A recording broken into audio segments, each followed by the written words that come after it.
हाय नमस्कार श्री स्वामी समर्थ। तर चला आज मी तुम्हाला गावकडच्या पद्धतीने अळूच्या वड्या बनवून दाखवणार आहे। तिथे बघू शकता दोन प्रकारची अळूची पानं आहे।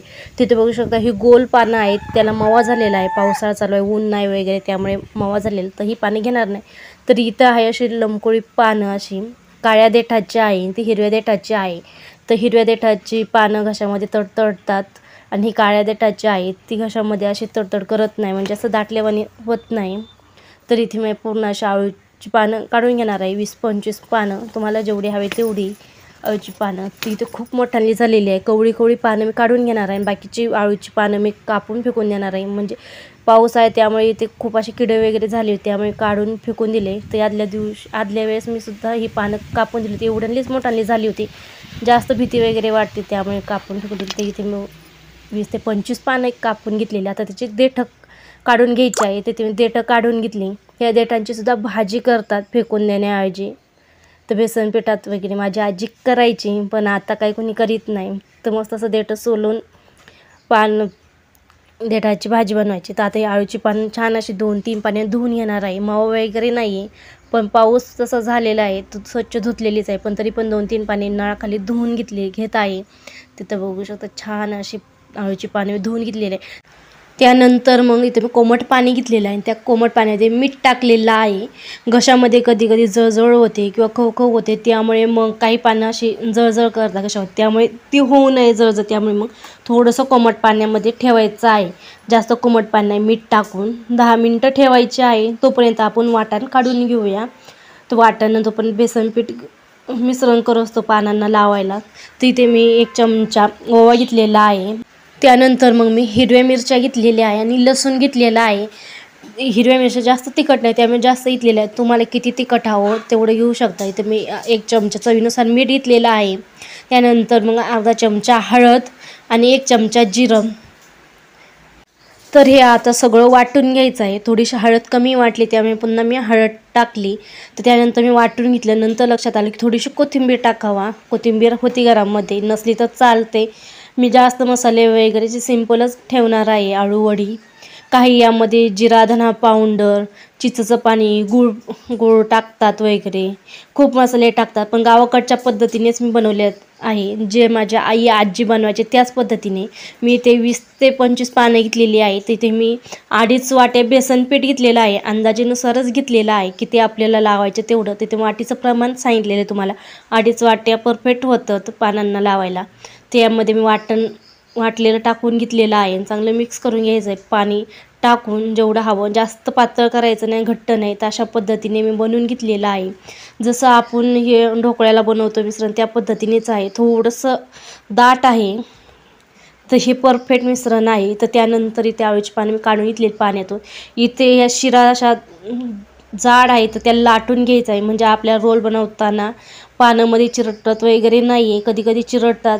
इथे जास्त असं शिरा लाटून घेणार आहे मी, जाड आहे, तरी पण कवळी पानं घेतलेली, कवळीच आहे। लाटण्याने मी आता सगळी पानं अशी मी आता सगळी पानं अशी लाटून घेतलेली आहे। तर अशा पद्धतीने अशी लाटून घ्यायची आहे। जास्त कवळी पानं असली नाही लाटलं तरी चालेल, पण आपला रोल चांगला होतो, अशी पानामध्ये चिरटत नाही, कारण की पानामध्ये लगेच चिरटतात। तर आता मी ते मोठं पान घेतलेलं आहे, अळूच्या वड्या बनवताना सगळ्यात खालच्या स्तराला मोठं पान घ्यायचं, मग त्यानंतर त्याच्यात छोटी छोटी पानं घ्यायची आहे। तर अशा पद्धतीने सगळीकडून मिश्रण लावून घेणार आहे। इथं बघू शकता हे मिश्रण दाट पण नाही, जास्त मिश्रण दाट जर ठेवलं तर आपण, म्हणजे असं घट्ट ठेवलं तर मग अळूची पानं चिरल्यानंतर किंवा भाजल्यानंतर असं बेसन पीठ बाहेर निघतं आणि पानांचं ते बाहेर निघतं असं। तर इथे बघू शकता मी विरुद्ध दिशेने अळूची पानं ठेवली, इथे व्हिडिओमध्ये दाखवल्याप्रमाणे तशी ठेवायची आहे, पानं विरुद्ध दिशेने ठेवायचे। खालचं वरच्या बाजूने ठेवलं तर नंतर खालच्या बाजूने असं विरुद्ध दिशेने टोकं करायचे आहे। तर इथे मी कुकरमध्ये लावणार, त्यामुळे असे जास्त असे जाड करणार नाही, मी 3 ते किंवा 4 पानांचीच करणार, मी ते 4 पानांची करून घेतलेली आहे। तर त्यानंतर ते चौ बाजून सगळं बेसन पीठ लावून त्यानंतर कडा दुमटून घेणार आहे, पुन्हा त्या कडांना सुद्धा बेसन पीठ लावित आहे व्हिडिओमध्ये दाखवल्याप्रमाणे। तर अशा पद्धतीने कधी कधी काहींचा रोल बनत नाही, जास्त बेसन पीठ न लागल्यामुळं, तिथे छान असा दाबून रोल बनवून घ्यायचा आहे। इथं बघू शकता कुठे रोल तुटत वगैरे नाही, म्हणजे असं परफेक्ट असं हे झालेलं आहे, आपलं मिश्रणसुद्धा परफेक्ट झालेलं आहे। अशा पद्धतीने पूर्ण असं रोल बनवून घेणार आहे मी, तर छान असं परफेक्ट अचूक प्रमाण आहे। तर कधी कधी पारंपरिक पद्धती मी ह्या आई आजीला करताना पाहिलेलं आहे अशाच पद्धतीने. तिथे बघू शकता मी दुसरीसुद्धा रोल बनवून दाखवित आहे. तर बघू शकता विरुद्ध दिशेने मी पानं वगैरे ठेवलेले छान अशा कडा वगैरे दुमटून घेत आहे. व्हिडिओत दाखवल्याप्रमाणे तसे रोल बनवून घ्यायचा आहे. तरी मी ते 3 किंवा 4 पानांचेच बनवितले. ते मी थोडासा फास्ट फॉरवर्ड केलेला आहे. तर 4-4 पानांचे मी मस्त असे रोल बनवून घेतलेले आहे. तर पारंपरिक पद्धतीने छान अशी चवीला सुद्धा टेस्ट वगैरे लागते. यामध्ये कोणी गूळ पाणी, चीज पाणी वगैरे सगळं काही टाकत असतं, पण मी असं सिम्पलच ठेवलेलं आहे. तिथे माझ्या सर्व आळूवड्या बनवून झालेल्या आहे छानपैकी अशा. तिथे बघू शकता मस्त अशा 6 रोल बनवून झालेला आहे. ते इथे मी प्लेटमध्ये ठेवलेले आहेत. आता मी कुकरला लावणार आहे. तर कुकरच्या बेसला मी डाळ आणि भात लावलेला आहे. तिथे बघू शकता खालच्या डब्यामध्ये भात आणि वरच्या डब्यामध्ये डाळ आणि त्याच्यानंतर वरच्या याला अळूचे पान ठेवला. तर छान अशा 3 शिट्ट्या काढून घ्यायच्या आहे, 3 ते किंवा 4.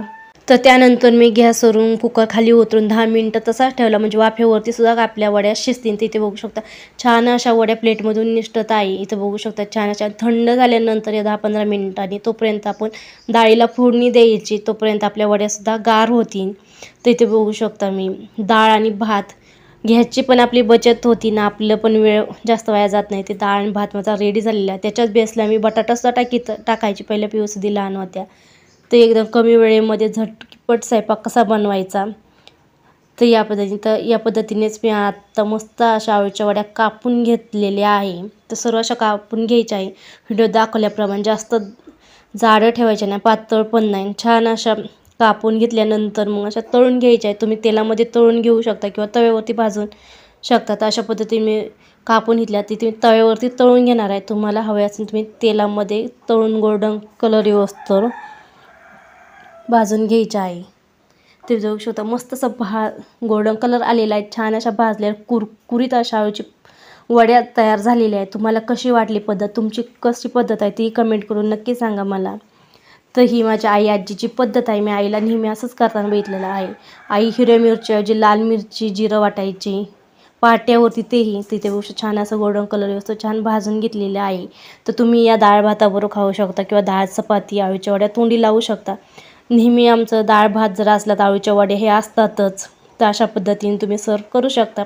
डाळ भात अळूच्या वड्या लोणचं पापड काही मी तळलं नाही आहे किंवा डाळ चपातीबरोबर तुम्ही कशाबरोबर खायला पसंत करता नक्की कमेंट करून सांगा. कसा वाटला व्हिडिओ नक्की कमेंट करा. चॅनलवरती नवीन चॅनल सबस्क्राईब करा. Bye bye. भेटूया पश्चात पुढल्या नवीन